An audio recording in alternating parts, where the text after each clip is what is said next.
একটা দীর্ঘ রাত কিভাবে কাটে তা তুমি কোনোদিন জানবে না। হয়তো মনে করতে পারো রাত জেগে থাকা এ আর এমন কি কঠিন।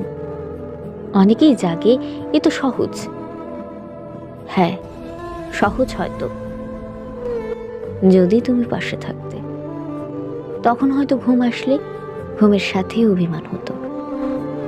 ঘুমোতে গেলেই মনে পড়ে যায় কিভাবে তুমি হারিয়ে গেলে, তোমার সাথে কাটানো মুহূর্তগুলো, জীবনের সমস্ত ভুলগুলোর কথা মনে পড়ে যায়। তখন আর ঘুমোতে পারি না। যুদ্ধ শুরু হয়ে যায় মস্তিষ্ক আর ঘুমের মধ্যে। এই এক রক্তক্ষয়ী যুদ্ধ। যুদ্ধ শেষে মস্তিষ্ক যখন ক্লান্ত হয়ে যায়, তখন একাই ঘুমিয়ে পড়ি।